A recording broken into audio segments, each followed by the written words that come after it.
Good afternoon, everybody. Welcome to the third installment of the West Kauai Energy Project Talk Story Tuesday series. Really appreciate you taking some time out of your afternoon to join us today to learn more about the West Kauai Energy Project. I'm Beth Tokioka. I'm the Communications Manager for KIUC and happy to welcome you. We'll do some brief introductions, and then we're going to get into a discussion this afternoon about really how the project works from an energy standpoint. We really want to dig into the details of how this project will create renewable energy using an innovative mix of technologies. It's pretty interesting how this is going to be put together, so we're really happy to share that with you today. From the KIUC side this afternoon, we have with us David Bissell, our President and CEO. We have Brad Rockwell, our Chief of Operations. We have Cameron Cruz, who's our Engineering and Technology Manager. Also helping us field questions today, if necessary, is Dawn Huff, who is our Hydro Consultant. A number of other KIUC staff folks are also here with us this afternoon. We appreciate everybody joining us. Also, our renewable energy partner, AES, a number of AES personnel are with us today. I'm going to ask Rob Cooper from AES to introduce their team. Thanks, Beth. Aloha, everyone. Rob Cooper from AES. I am joined by Cameron Hoy and Frederick Berg. Great. Thank you so much. So as I mentioned, we're going to focus this afternoon on the energy portion of the project, and our engineering and technology manager. Oh, I also want to acknowledge as well, my bad. We have our board members, KIUC board members, your elected KIUC board members with us today. We have Alan Smith, our board chair. We have Jan ten Bruggencate, our vice chair. We have Peter Yukimura, our treasurer. We have our finance chair, and we have Jim Mayfield, another board member, Phil Takbian, David Iha, Janet Cass, and hopefully joining us as well, Cal Murashigi and Dee Crowell. So thanks to our board members for being with us today and for your service on behalf of KIUC's members. So at this point, I'm going to turn it over to Cameron, who is going to, along with Rob and some others, run through a PowerPoint presentation that's going to explain how the West Kauai Energy Project will work. And I will turn it over to Cameron. You can take it away. All right, let me just make sure I got my screen share here.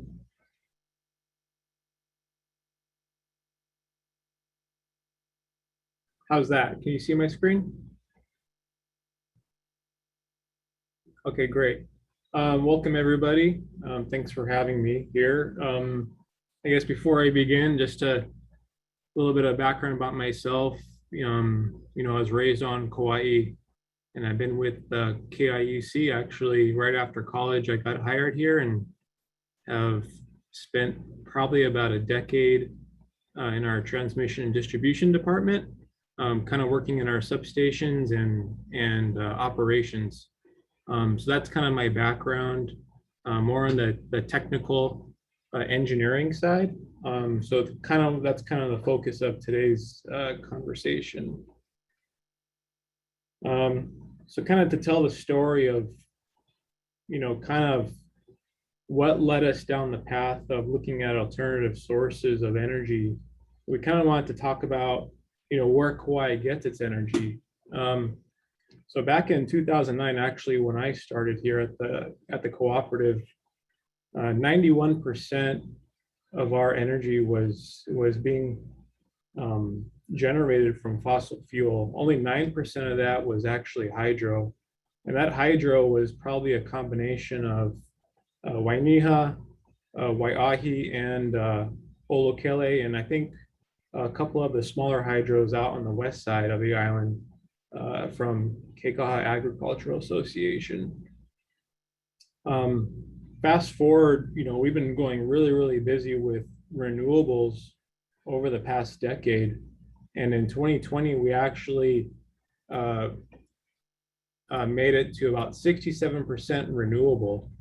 So we went down from 91% fossil fuel generation down to 33%.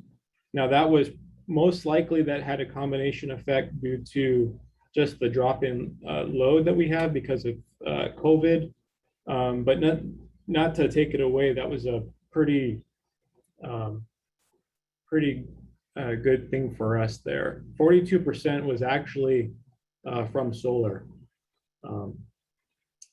If West Kauai does come to fruition, and when it does come online, we do anticipate 37% of that coming from hydrogen in 2025.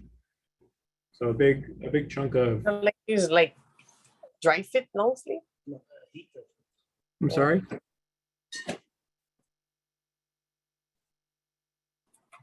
If we could have folks stay on mute if, unless you're Cameron Cruz.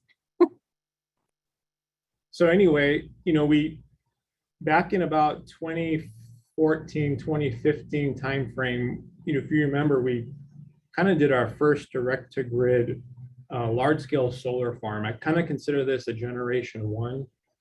Really, it was, to get more renewables onto the grid.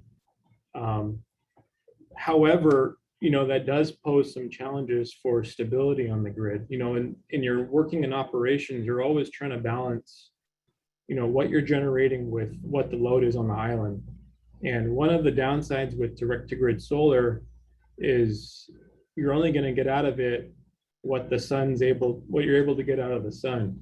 And so if we have a cloud come by, that can really impact your direct to grid solar. You don't have any way of smoothing that out. So you can kind of see here in blue, this is a typical day output from on a whole direct to grid solar. It's a 12 megawatt system. And you can kind of see when the sun, starts to come up, you might have a really, really good morning till about 8. And as soon as a cloud comes over, it's dropping off. That's generation decrease. When that happens, we have to make that up because the load on the island isn't decreasing. It's actually increasing when everyone's waking up in the morning and trying to get to work. So with that said, other sources of generation have to make up that capacity of loss. And that's a thing that's reoccurring all times of the solar day.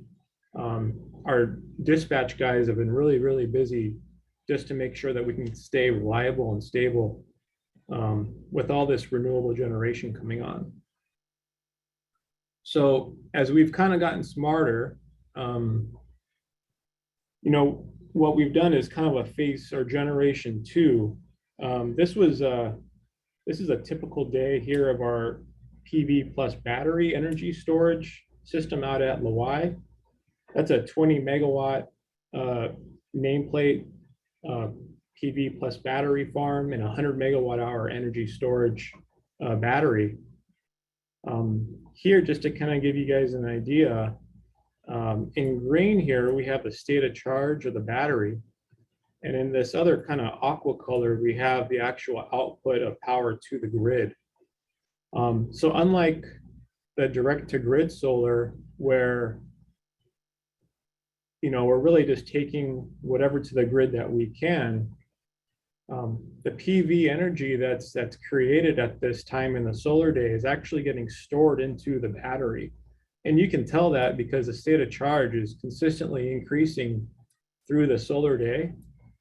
And we're able to actually take that energy to the battery, but we're still able to actually use the battery and the PV inverters to stabilize the grid. And that's been really, really instrumental in making sure that, we have a keep the lights on.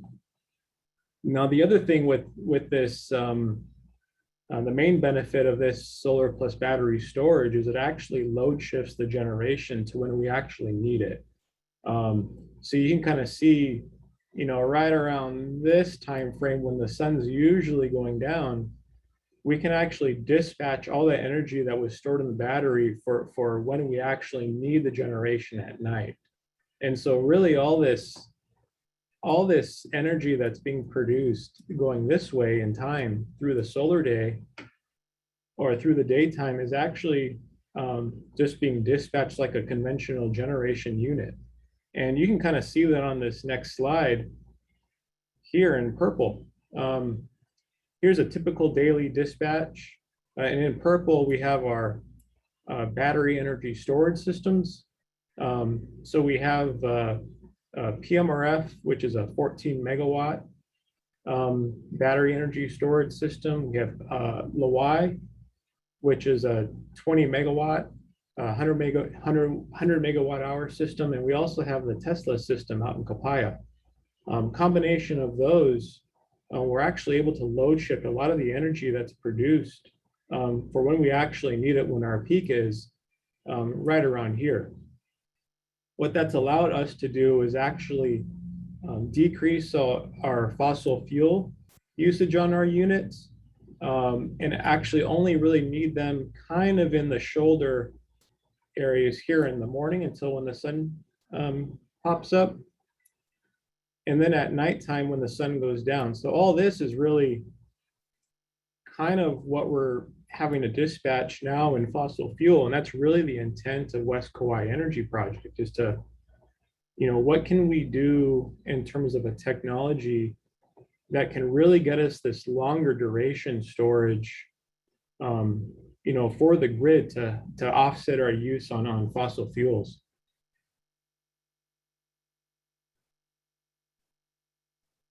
So why solar and hydro?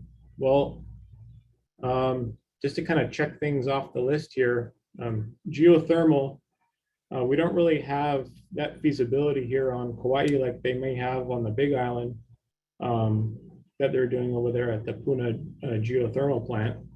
Biomass, we actually have that. That's at the Green Energy power plant, kind of near Knutson Gap. But it is expensive. It's one of our most expensive renewable projects that we have on the island, even though it is renewable. Sorry about that. Wind really isn't feasible for us because of our endangered seabirds that we want to be mindful of. And so that kind of leaves us with, our hydro and solar options here. So that's kind of what's kind of pointed us toward the pump storage hydro project. So a little background on solar here on the island. So back in 2001, when I was still at Kauai High, I guess that's when the first unit of solar came on the grid, which is when we were still citizens, before we became a cooperative. Fast forward to now, we have over 5,300 individual systems connected to our grid.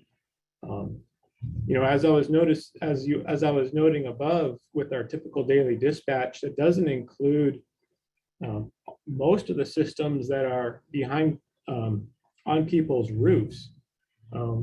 We have a total of 75 megawatts of nameplate solar without any storage on our grid right now.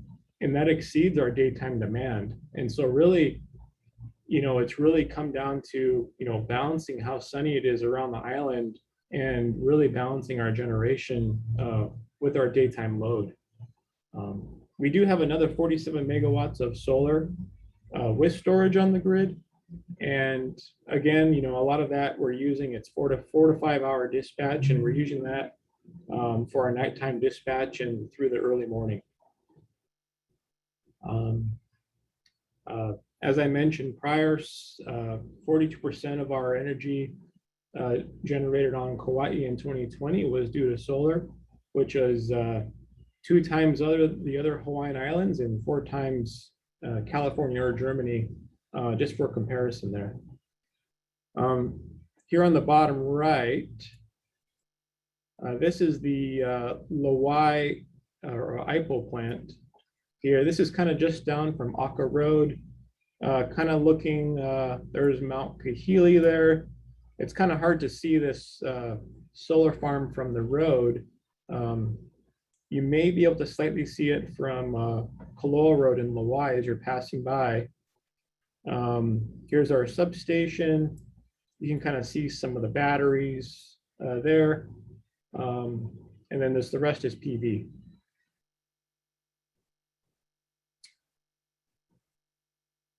So hydro on Kauai, a little bit of background on hydro. First hydro system was actually commissioned in 1905. That would have been the one up in Wainiha. We now have 7 hydro sites on the island, which has led us to have a nameplate hydro generating capacity of 16 megawatts and has provided 14% of our electricity in 2020. We like hydro. I do like hydro personally because it does provide needed inertia for our system. You know, it's cheap energy and it's a really long-lasting source of energy, you know, for the island, unlike batteries. All hydros on the island are run of the river, so that means really there's no damming of water. Instead, it's kind of just more using the stream diversions to accomplish diverting water into each hydro system. In the past, diversions were constructed to take all the water flow. However, just to note on the bottom there, with West Kauai Energy Project, the existing diversions up Mauka will be modified so that they can ensure that we're not taking all flows and that ensuring that the streams will always flow where they need to, because that's ultimately what needs to happen. So again, just to kind of, you know, circle things up, we really do have a dispatch challenge and a renewable challenge here on our islanded grid. 100% of our daytime demand for electricity now is being served by renewables. Last year, we were able to accomplish 1,500 hours of 100% dispatch here on island. That's a really crazy thing to think about.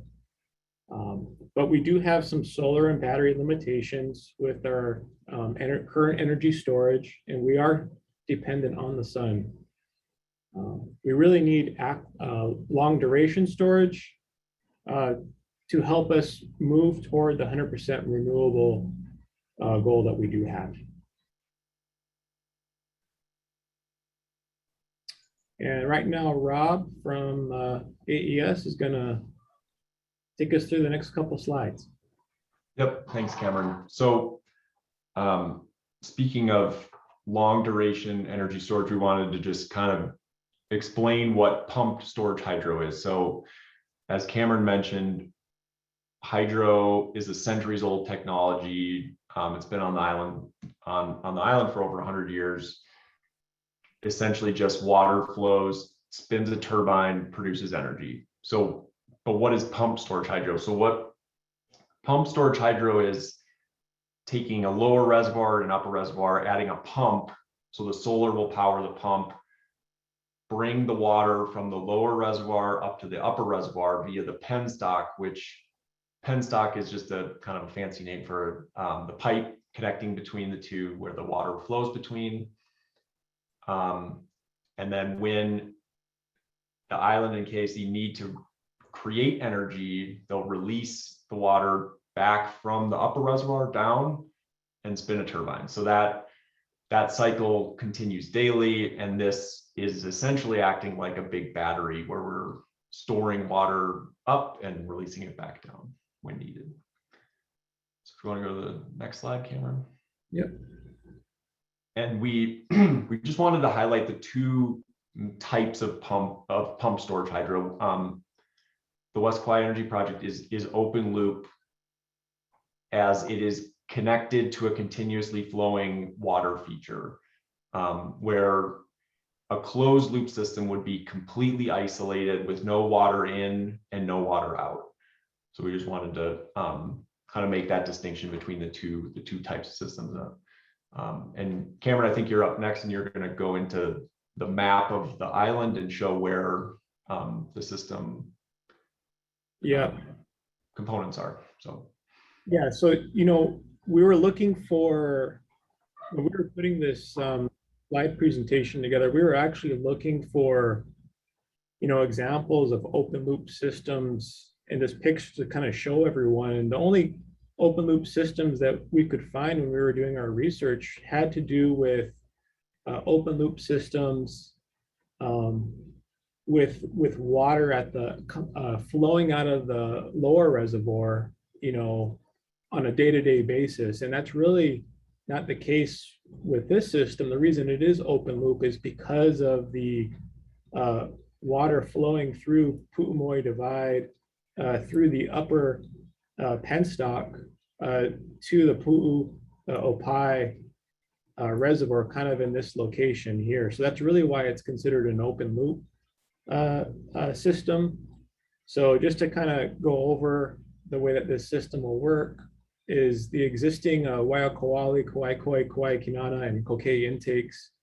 Those diversions are going to be modified really to maintain stream flow, but also to be able to automatically divert water over to Pu'ulua Reservoir, which would be almost acting like a water battery in itself, because it's going to have a capacity to store, I think, a capacity of about 200 million gallons to store water there after it is been increased in capacity. So out of Pu'ulua Reservoir, that water will then flow to Pu'umoe Divide, again down the upper penstock, and then really what Rob was talking about was more the store and then the release portion between Mana Reservoir and the Pu'uopai Reservoir happening at the proposed lower penstock location. And just to note here where it does say buried, the upper penstock, yes, will be buried. The lower penstock, however, we anticipate that the final design would have potentially visible locations of the pipeline on those steeper elevations, but that's yet to be finalized in the engineering. So again, just to kind of reiterate on a more zoomed in level, going back, the daytime use of the generated energy from the PV and the battery, that energy predominantly will focus on to pump water from Mana Reservoir in the daytime, because we don't need all that renewable in the daytime. We need it at night and in the early morning. So when we do need that firm power through the same penstock, we'll then flow that water right back downhill through the 20 megawatt hydro that way.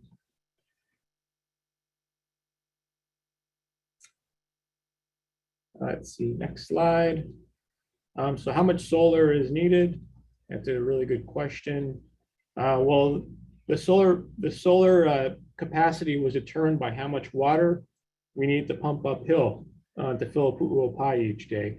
We have a really good handle with how much energy we're able to produce and the capacity factors, and how much battery we'll need to smooth out the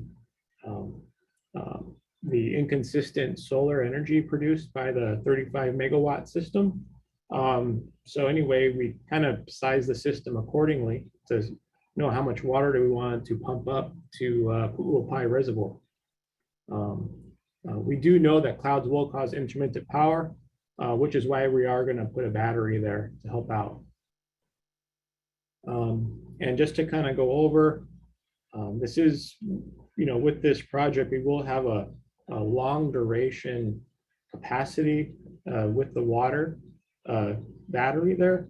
So when it is full or at 100% state of charge of the Pu'uopai Reservoir, we'd have enough capacity to generate 20 megawatts for just about 12 hours.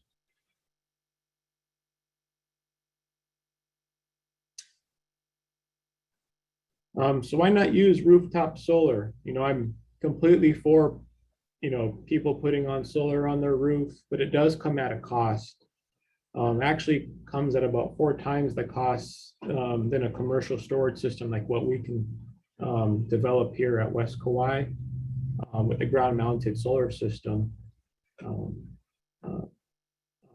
The cost actually we're seeing is about $4,000 per kilowatt capacity versus $1,000 that we could pay for the same system on the ground mounted system at West Kauai.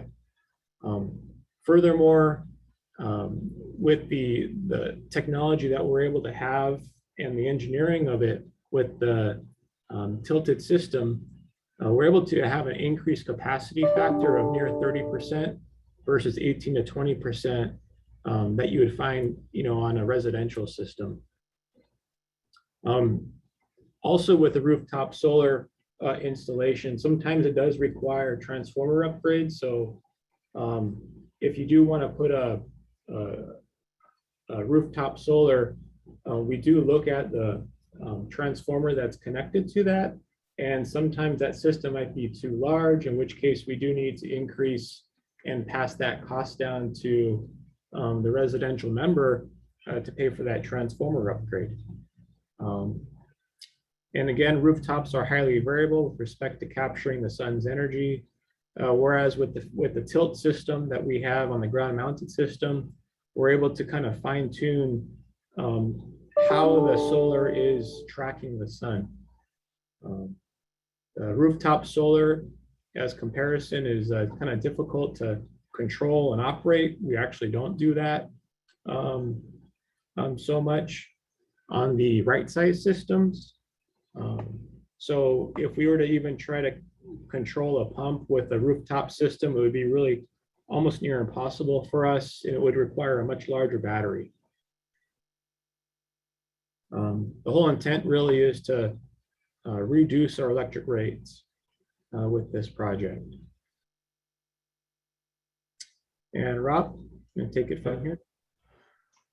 Yep, so we have a picture here. So we wanted to talk about why use ADC land. So in the picture on the bottom here, you can see the Mana Reservoir in the top right. That's located on the ADC land, and what below that is the solar field. And so it's located only a half mile from the reservoir. As we stated, the pumps and the turbines are going to be located at the Mana Reservoir as part of the pumped storage hydro system. So we wanted to place the solar energy generation as close to the point of consumption as possible. The further away you go, the longer transmission lines you would need to run, the less, the more losses, the more cost that would be entailed. So if you want to go to the next slide, please. And then the other reasons, so we just wanted to highlight, so ADC has over 14,000 acres of ag land. This solar field would use no more than 350 acres. We're looking to reduce that as much as possible, which would be only about 2.4% of the total land in the Mana Plains. That, per ADC 2020 report, there's 6,000 acres still vacant, and this particular area was chosen by ADC and KAA due to some water retention issues, heavy clay content, and that it's been in limited use in recent years. Also, it's zoned to allow for solar with an agricultural component, which we'll get into in a little bit.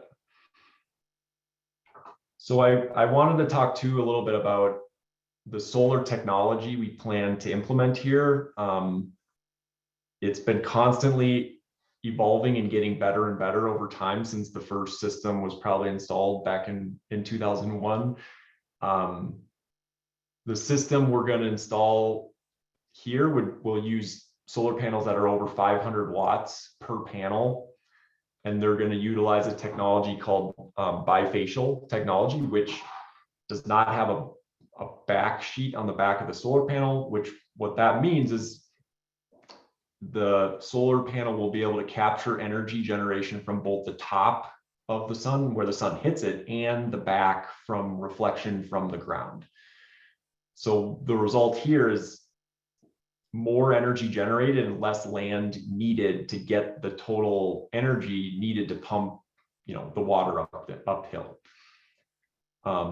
Cameron also mentioned the mounting system, the trackers that will be utilized. So what does this mean? This is the panels will be mounted and they'll rotate along an axis that will follow the sun as it rises in the east. And yeah, the picture at the bottom right shows how it works. Middle of the day, the sun's at the top, it'll be flat, and then in the evening, when the sun's to the west, the panels will be tilted to the west. And the result of using this type of system is each panel installed will produce over 30% more energy than if it was just the old traditional fixed tilt system. And with more energy per panel, we're able to provide the lowest cost system to the island. And so, to end here, I wanted to highlight some of the long-term considerations of a solar field. As I mentioned, there will be a compatible agricultural use within the solar area. We're showing here, this is our Kauai project that Cameron mentioned with sheep grazing. There's other options, and we're still evaluating what that compatible agricultural use will be here for West Kauai. Minimal grading. This is important. We don't want to do any mass grading. The solar panel system will follow the contours of the land naturally. You can kind of even see it in this picture. It goes down a hill. Obviously, the land where West Kauai is a lot flatter, but anyway, we just wanted to highlight that we're not doing any mass grading of the land to install the system. What happens at the end of the life? So we will set up on day one a decommissioning plan, and a decommissioning fund will be in place to ensure that there's money set aside to remove the system at its end of life.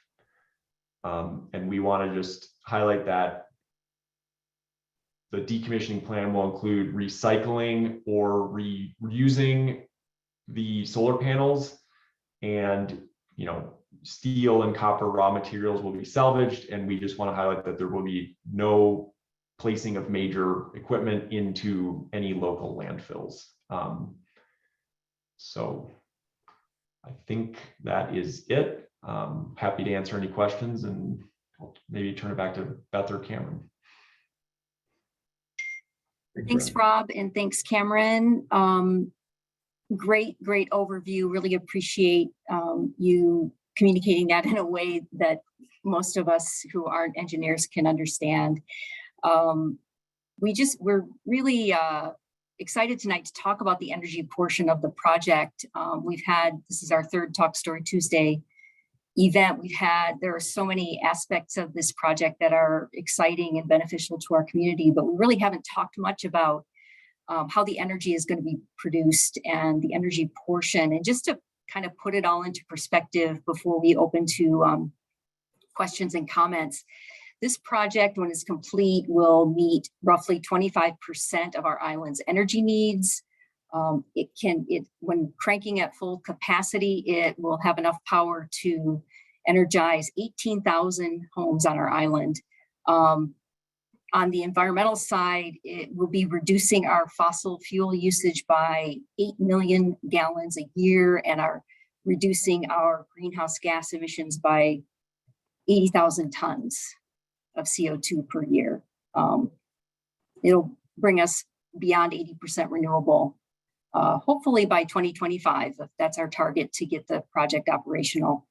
And we'll do all that, and at the same time stabilize and potentially over time lower our energy rates for our customers. So really exciting project. The technology is cutting edge, and we're proud to be working with our community and our members to make it happen.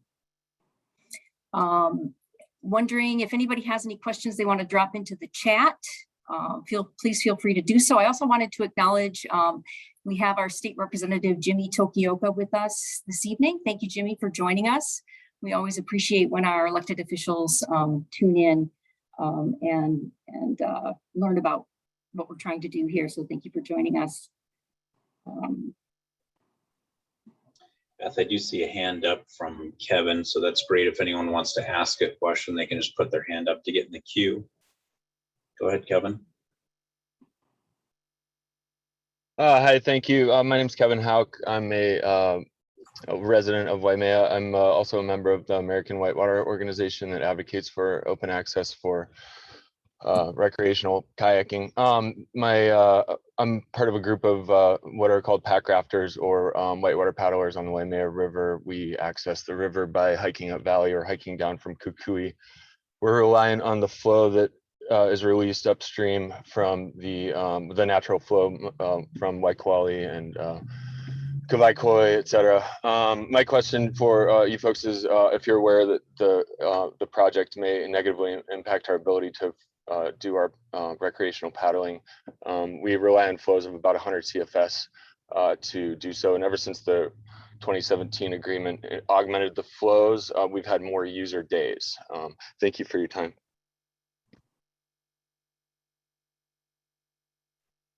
Thank you, Kevin. I missed that last part. Did you say since the mediation agreement, it's improved the water in Waimea River and you've had more days? Is that what you said? Yeah, it appears as of late there have been more user days, and I don't know if that's because of the mediation agreement or not. But yeah, we typically need about 100 CFS on the USGS Waimea gauge to be able to access the whitewater run. And I'm just curious if this project is taking into account that the divergence could reduce the amount of possible user days that that will be recreational accessible. Okay, thank you. I do have a quick slide I could show regarding flows. If I could share my screen really quick.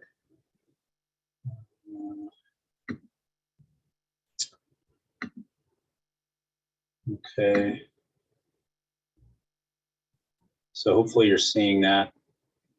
But what we're trying to show here is that, and I know you're probably doing your recreation more upstream of Waimea. This is Waimea and of course Makaweli tributary here. And this just kind of gets to the whole question. I know it's a little more broad maybe than what you're asking about, but this is sort of the trend line of annual mean flows here of this USGS gauge that's located at position 1 and trend line of annual means of the gauging station that's here at 2, so that the 2 of them come down to the river mouth. But going upstream from there, you can see that the project is going to be allowed to take up to an 11 million gallon per day rolling average.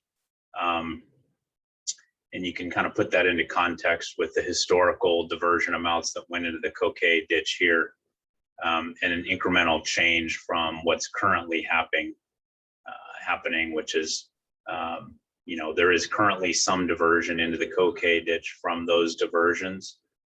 What you may have picked up in Cameron's talk was that during low flows, with the way the diversions are constructed now, low to median flows, the streams are going to be relatively drier than once the project goes in. So if the project goes forward, we're going to actually modify the diversion so that during the low to median flows, there's going to be a specific amount of water that needs to remain in the streams, which of course will end up down in Waimea River. And from the median to high flows, when it's rainy up in Kauai, that's when we'll be capturing more water into the Kauai ditch system. So hopefully that helps just to kind of put this into context. Thanks, Brad. We had another hand up, Brenda Jose. Brenda, if you can unmute yourself. Feel free to- Got it. Yeah. Aloha. Hi, everyone. Aloha. I'm Brenda Jose. I'm Brenda Jose, lifelong resident of Kekaha. And my question is for Rob. Rob, thanks for touching on the decommission process of the plan. Brad was able to answer this particular question, and I want to see if it's still the plan on the batteries. So it's a two-part question. One, when do you anticipate the end of the life for this project for the batteries? And then two, rather than wait till day one to see the decommission plan, we would really like to see it ahead of time. It just makes sense for us to see that plan before all the final projections are done. Thank you. Yep. Yeah, thank you for that question. That was probably my error in creating the slide. The plan will definitely be in place before construction starts. The fund will be in place on when construction operations start. So yeah, we will definitely have the decommissioning plan available well before we start construction. So we will be able to share that for definitely. It'll advance as the design and engineering advances, right? It kind of goes hand in hand. And then and then when is the end of the useful life? So the useful life of the batteries will be, so the contract term for the solar and batteries is 25 years. So the useful life of the batteries is about that 25 years. And what will happen is we will recycle those off island, and the manufacturer will bring them back, and they will be responsible for recycling the batteries back on the mainland. And then since we're on this subject, do you have any projects on the island right now that are going to be decommissioned before the 25-year period? Any that's coming up, like say within the next 10 years that we could see a projection on?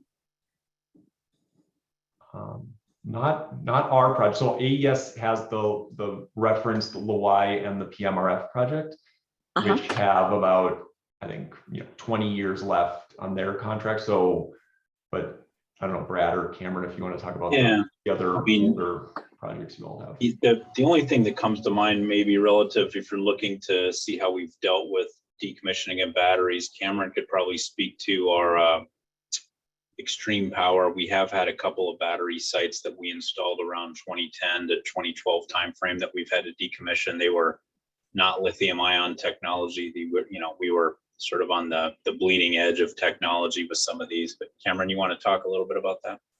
Yeah, we had 3 battery energy storage systems. We had 2 at Port Allen that came online with if you remember that Port Allen 6 megawatt solar farm near the generating station down there.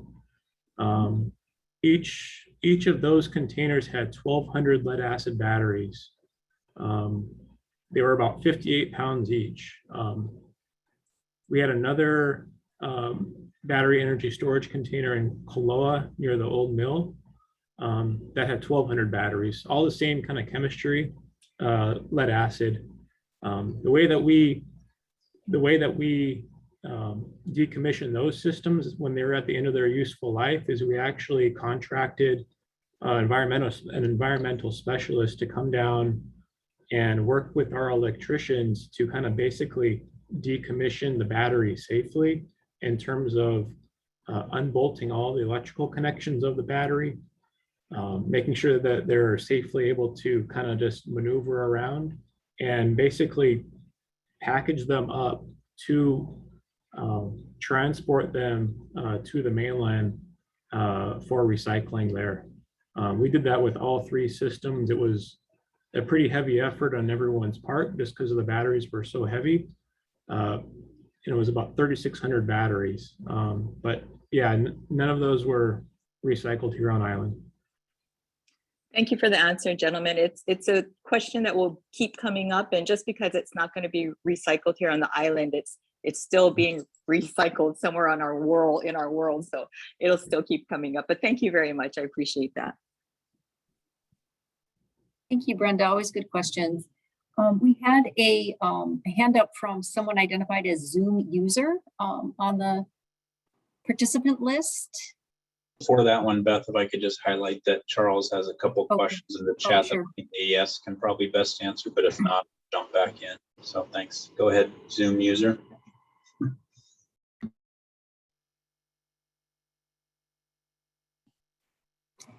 If not, let's move ahead with those questions. They may not realize their screen name says Zoom user, so if you have your hand up, go ahead. We're calling on you. Yeah, this is, hello, everyone. This is Van Warren. Actually, excellent presentation.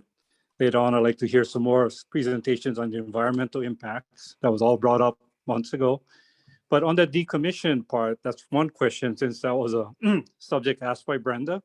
So when the pump storage aspect of this, the batteries become decommissioned, what happens to, does it come a flow through hydro? Do we lose the pump storage aspect of this? Or do you folks get new batteries? Yeah, I can tackle that one. Is that you, Kauai? I think I missed when you said your name. Yeah, this is Kauai. Okay, gotcha. Yeah, so at the end of the term of the solar and battery portion, which is 25 years, I think, we have a few options at that point. The storage asset, the pump storage, and also the hydro that exists at Pu'uopai will have a longer life. They're going to be still quite viable. And I think at that time we look at, one option, probably the easiest, is do we extend the term of the solar field out on the Mana Plain? Do the batteries still have some additional life? Has battery technology improved that we replace the batteries? Do we still need that short duration battery? So it's very likely we could go longer. Another option would be that we use the storage asset that exists with the pump storage hydro to store energy from other, more recent solar or newer solar projects that we might develop in the future. So it's kind of hard to project out 25 years as to where technology is going to be, but there's a few options. Yeah, thanks, Brad, for that. But I'd like to say that should be acknowledged to everybody, that the pump storage aspect, which you guys are trying to sell this project on, could be eliminated in 25 years. And this project could be a flow through, hydro project, which is, just taking water, diverting water from Waimea River and its ecosystem and dumping it onto the Mana Plains, and again, impacting our ecosystems out there. So I think it's clear without any contract 25 years out that it shouldn't be stated that this pump storage project is a lifetime legacy project, if you will, just so everybody knows what they're getting into here, yeah, and that the hydro basically is the only legacy part or potential legacy part of this project. Thank you. Yeah, just to be clear, and I'm sorry if I misstated, but I didn't say that the pump storage has a specific life. I was speaking specifically to the PV and the battery storage. The pump storage does have essentially an indefinite life along with the hydro. There's really no life cycle limitations on that, and we can continue to use that pump storage, as I mentioned, to store energy from another solar project that we build 25 years from now, or we could extend that existing solar project. Okay. Back to you, Beth. Yeah, Brad, sorry, I had one more question on that. Then because, I understood that, that if you folks don't have another power generating system in 25 years from now, that aspect of this project might not exist. And therefore, if you don't know what will happen 25 years from now, I think that is a part that should be stated as well, or something in the essence of, if you lose the pump storage, the hydro shuts down. How's that incentive? Yeah, well, I mean, I guess from my perspective is someone who's responsible for creating the electricity that we all, enjoy every day, or we rely on. Any source of electricity is going to need to be provided by energy that can be stored. I mean, for years, we did it on this island with huge piles of bagasse, right? There was a sugarcane, fibrous material sitting in large bagasse houses, and that was the storage. And then for a long time, and still to some degree today, we have tanks of diesel fuel that are sitting there, so that we know we have days of ability to supply the energy needs of the island. And now we're doing it a little bit with batteries, but really we need those reservoirs and that amount of water that's there to provide that long duration storage. And we'll continue to look at other sources of long duration storage that can work with renewables, so that we don't have to rely on fuel tanks. So just again, I stress that pump storage hydro it's going to be needed as long as energy needs to be stored. We might in the future find a way to economically and safely store hydrogen. We might be able to look at other storage technologies that are happening, but there's room for all of the above. We need this project, and we're going to need more long duration storage. So thanks for your input, Kauai. Were there other questions? There's one, I don't know if we answered this one from Charles about 500-watt solar panels. He mentions his rooftop system uses 210-watt panels, asking if the 500-watt panels are available to retail customers. I'll let AES chime in, but I know, Charles, you must be an early adopter if you've got 210-watt panels. That you're a leader. I know at my house, I'm like in the 330-watt range. So they're getting better and better, but I haven't seen any 500-watt panels. Rob, maybe you can speak. Yeah, I figured maybe someone with a pretty old residential system might like that, the comparison to the 500-watt. So the 500-watt is pretty new technology, and it's typically for these non-residential large utility installations, because they're a little bit bigger of a panel that's harder to maneuver up onto a roof. And so I don't think and then you don't also get the bifacial benefit when you're attached to the roof as much as allowing for the reflection from the ground in the system that we're going to install. So, but they are certainly getting better and better, which is always good to see. And then I do want to touch on the first question from Charles. So specifically with the solar and the battery system and the total project useful life. So solar panels, as you may know, Charles, degrade over time, but it's a pretty consistent degrade. So the power output in day one will be 500 watts. And then in 25 years at the end of the initial contract, we'll still have about 80% of the day one power output available.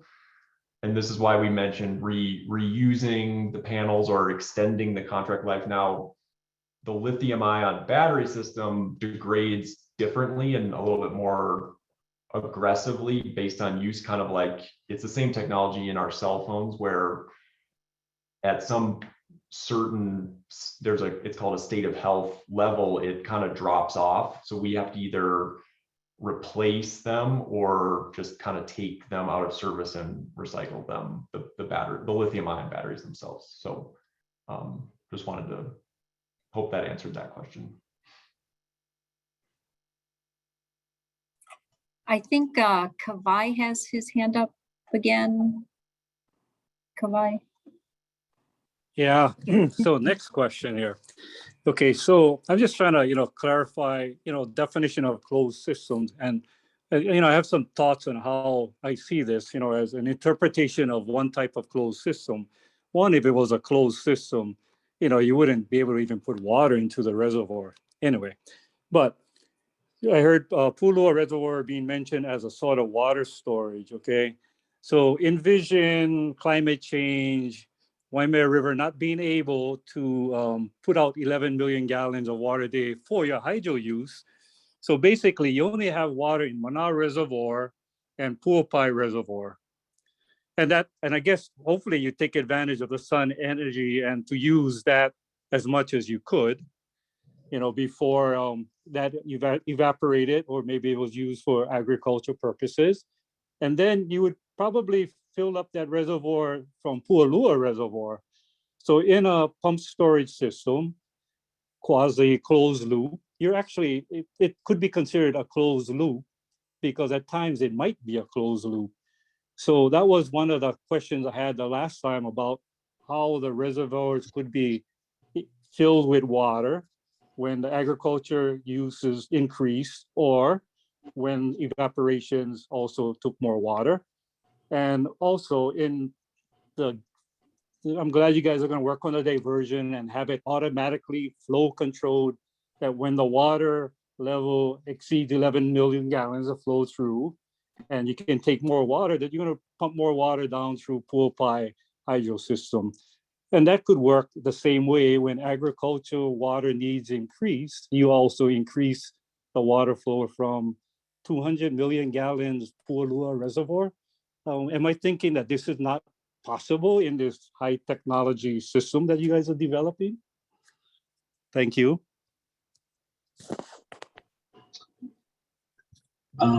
I was pretty much following you, Kauai, but can you just maybe state the question that I can try and address?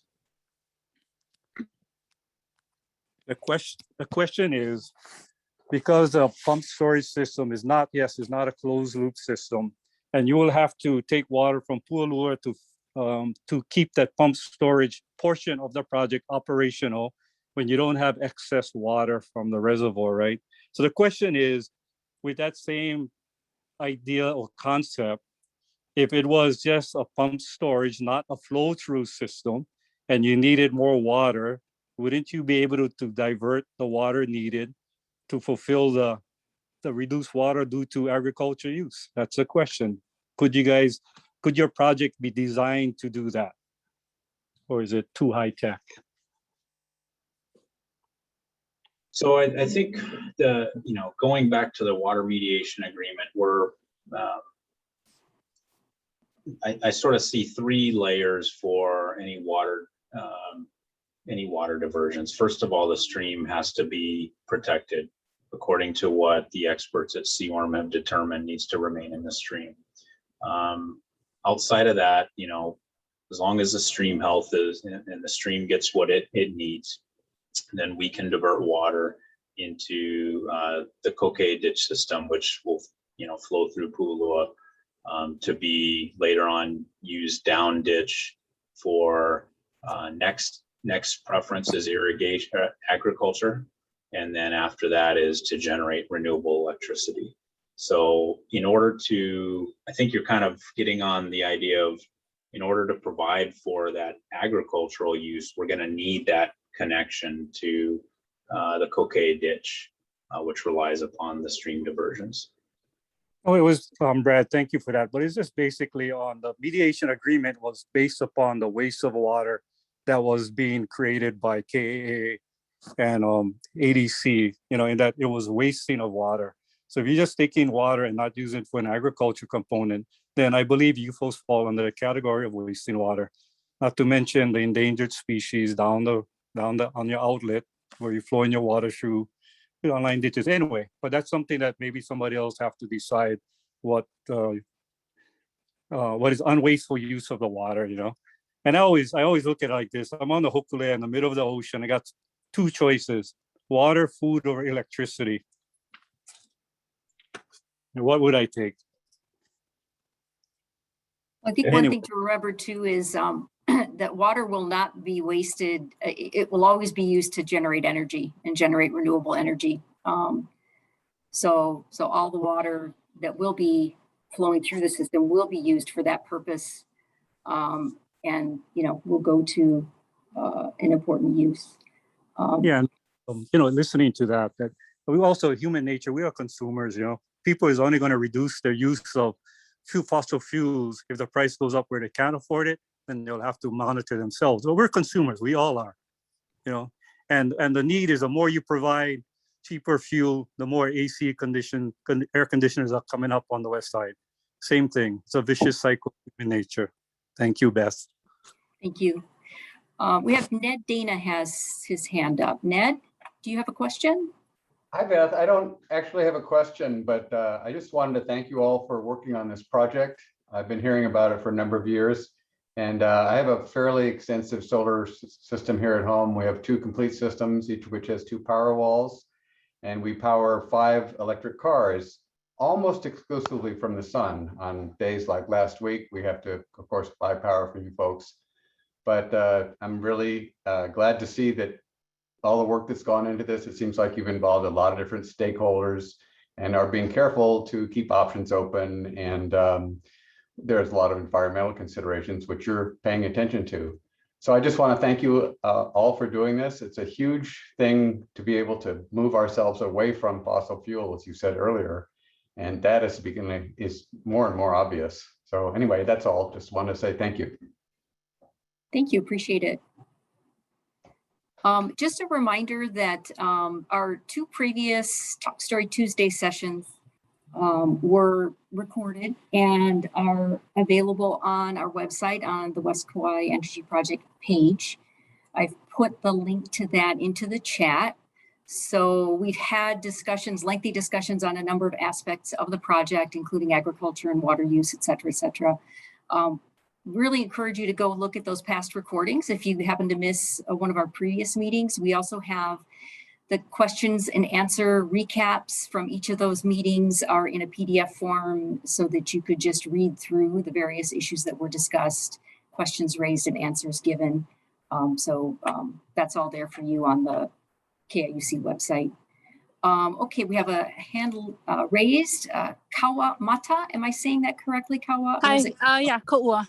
Oh, Ko'ua, sorry. Yeah, I just have a quick question. Hi, if we submitted comments via your website, via email, in regard to the hydro project, when or how should we be receiving a response, or how should we know what the status is, and to ensure that all of our concerns are addressed transparently? I think you're referring to the comments for the environmental assessment, the draft Correct. Environmental assessment. Correct. Okay. Yes, though our review and drafting of responses to that document are in progress right now. This generally takes a bit of time to receive all of that input and to finalize a document for final submission to DLNR. So we can't really give you a time frame at this point as to when that document will be finalized and the responses will be published, but we will keep you informed. And another thing I did want to mention, if you're not on our email list to receive updates on the project, please let me know, send me your email address, and we'll get you on the list and things like that. When the final EA would be submitted, will be communicated out to folks so that they know the status. Okay, and one last question. I guess I want to pose this question to anybody. I'm wondering what happens when there isn't water, when there isn't enough water, not just to power that, but to power and sustain the lives of all of our people. What happens then? What is KIUC's plan for that? Because we've been battling with minimal water usage from Waimea River. And so I just want to know, what is KIUC's plan to ensure that when the water does run out, or when the water is running low, when will they stop taking water? Because our levels get really low. And so I want to know, what is KIUC's plan for that? Well, I think we would be responsive, and others can chime in on this, but we would be beholden to whatever decisions are made by the Commission on Water Resources Management, which really determines how much water will stay in our streams and then how much of it can be used for other uses. I would fully expect that if stream flow changes were to significantly change, CWRM, Commission on Water Resources Management, would revisit that interim in-stream flow standard and probably reduce the amount that we could use. So there is a regulatory body that is keeping eyes on that and reacting according to the environmental changes. So we would, do you know if that limit, that threshold would be set or is set already, or would be set prior to the project starting?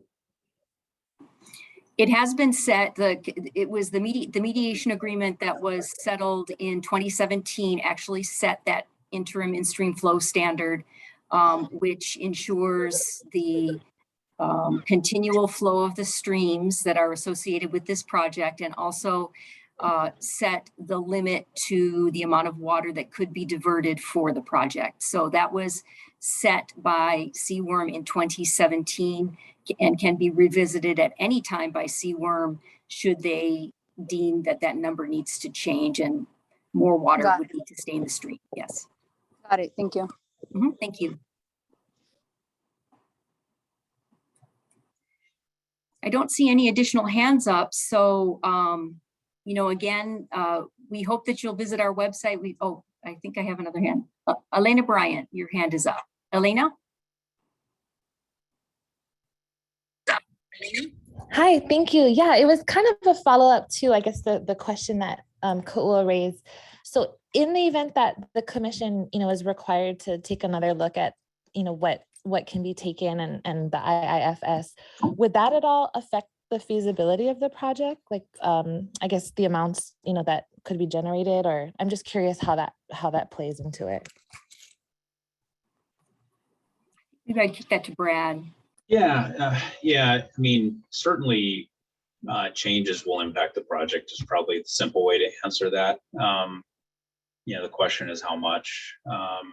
What's complicated when you start talking about IIFS is that, you know, as you know, Elena, probably better than a lot of folks on the call, that the IIFS sort of depends on, it's not a set number. It sort of depends on whether we're at a low or a median or a high flow condition.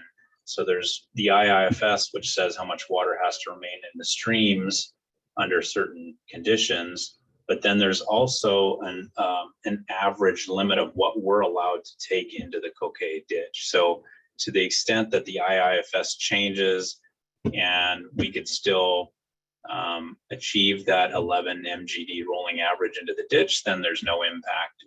If that 11 MGD now goes to 10 MGD, then, you know, you're looking at somewhere close to a 10% impact on that flow through hydro and the irrigation production that we can provide to DHHL and the other users that are relying on some of that water from the ditch.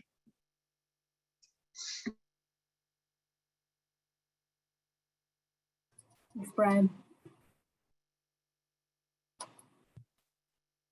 If no final questions, we do want to thank everyone for tuning in. We will post a recording of this meeting to our website, along with a recap of the questions and answers. Also, again, I invite you to send me your email address if you'd like to be added to our email distribution list for updates on the project. If you've already received notices of these meetings, you're probably already on that list. But if not, let me know. connections@kiuc.coop. Send me your email address and we'll get you signed up. And we look forward to hearing from you anytime. You don't have to wait for a meeting like this to reach out to us to ask us questions about West Kauai Energy Project or any other matter related to KIUC.